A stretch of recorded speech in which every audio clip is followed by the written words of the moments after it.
যে একজন ভাই প্রশ্ন করেছেন দাঁত দিয়ে অনেক রক্ত বের হলে রোজা হবে কিনা।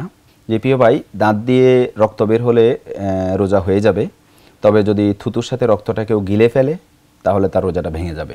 এজন্য দাঁত দিয়ে রক্ত বের হলে আমাদের সতর্ক থাকা উচিত, রক্তটা আমরা গিলব না এবং থুতুর সাথে বা কুলি করে রক্তটা ফেলে দিয়ে আমাদের রোজাটাকে সংরক্ষণ করা উচিত। রোজা রাখা বা রোজাটা যাতে না ভাঙে এ ব্যাপারে সতর্ক থাকা উচিত।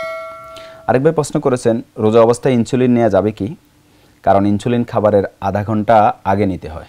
জি প্রিয় ভাই, আমাদের দেশে সাধারণত ডায়াবেটিস রোগী যারা ডায়াবেটিসে ভোগেন তারা খাবারের আধা ঘন্টা আগে ইনসুলিন নিয়ে থাকেন। তো সেক্ষেত্রে ইনসুলিনটা যেহেতু পানাহারের পর্যায়ে পড়ে না বা খাদ্য পানীয় জাতীয় কোনো ঔষধের মধ্যে পড়ে না, এজন্য ওলামাই কেরামের এক্ষেত্রে ফতোয়া রয়েছে যে ইনসুলিন নেওয়ার মধ্য দিয়ে রোজার কোনো ক্ষতি হবে না ইনশাআল্লাহ। তবে তারা এই কথা অবশ্য বলেন যে যদি ইনসুলিনটা রাতে নেওয়ার সুযোগ থাকে তাহলে দিনের বেলা না নিয়ে রাতে নিতে পারলেই ভালো, কিন্তু একান্ত প্রয়োজনে যদি দিনে নিতে হয় এতে রোজার ইনশাআল্লাহ কোনো ক্ষতি হবে না।